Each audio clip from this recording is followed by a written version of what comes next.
service, and here are 6 tips for the perfect lawn. We serve Murray and Williamson County and surrounding areas, and we would love to have your business.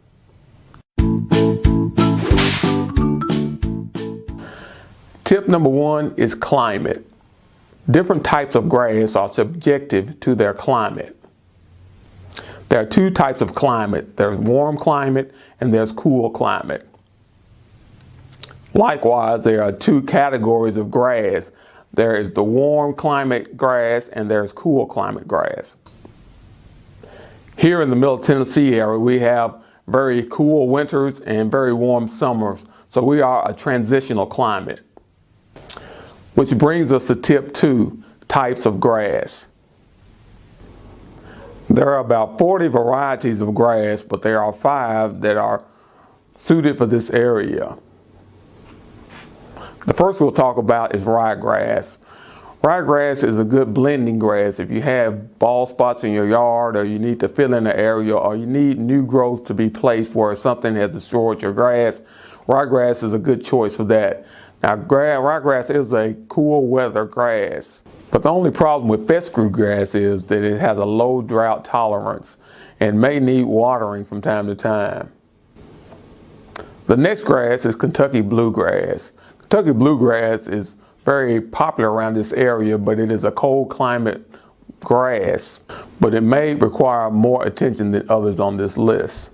The next grass is Bermuda grass. Bermuda is a very hardy grass and it withstands high traffic. It has a high water drought tolerance.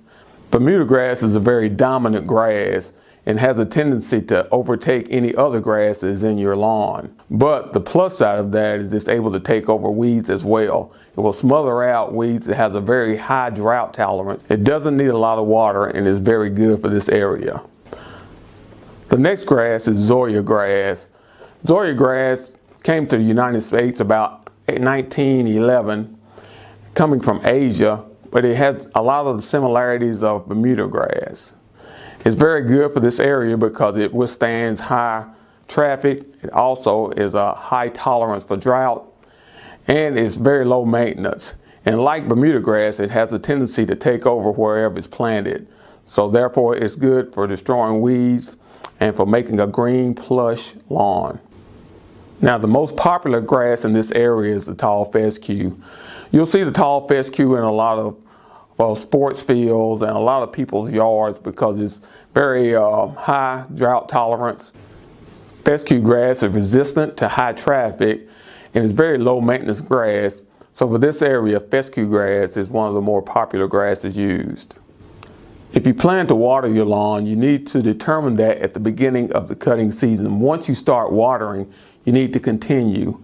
The tall fescue, Bermuda, and Zoysia grasses need very little watering because they have a high tolerance for drought. Now, the Kentucky bluegrass and the ryegrass may need more watering because they are cold climate grasses and have a very low drought tolerance. Tip number 3, fertilization. If you choose to fertilize your grass, the best time to fertilize is in the fall.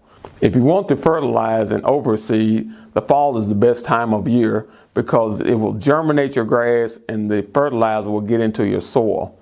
Now, you can fertilize again in the springtime as well, but if you choose to fertilize, choose a fertilizer that will cause your grass to flourish. A good general fertilizer is the 15-15 fertilizer. It kind of covers all the bases and will cause your grass to grow very strong and very healthily. If you choose to take a soil sample, you can take it to your local co-op and they will tell you what fertilizer will be best for your grass. Nitrogen is very important to grass growth. Nitrogen, phosphorus, and potassium are the 3 main ingredients in fertilizer, and depending on your grass needs, they can be found in different quantities in different fertilizers. Tip number 4, weeds and the controlling of them. To stay ahead of your weed problem, you should apply a weeding feed to your lawn. The best time to put out your weeding feed is in the early spring. The weeding feed contains fertilizer as well as weed killer. This will fertilize your grass, giving it strong roots, and at the same time kill any weeds that might try to come up around your grass. If your weeds persist after applying weeding feed, wait till late May, early June and apply once again, because the more weeds you have, the more infertile your soil. If you have 50% weeds and 50% grass, you may consider reseeding your lawn. If your grass is taller and more dominant than your weeds, then your grass will smother out your weeds. But if your weeds are dominant, it could damage your lawn. Tip 5. Proper mowing. When mowing your lawn, you should keep in mind that your grass grows as tall beneath the soil as it does above the soil. So it's important to let your grass grow taller so that your root system can be strong. Cutting your grass every 7 days is better than cutting it every 14. You should cut your grass 2 to 3 inches tall. Cutting it shorter will cause your weeds to outgrow your grass. And tip number 6, if you have a problem with tips 1 through 5, you need to call groundskeepers at area code 931-698-7711. Again, my name is Kelvin Lyles. I'd like to thank my customers and my potential customers. Thank you for your patronage and have a great day.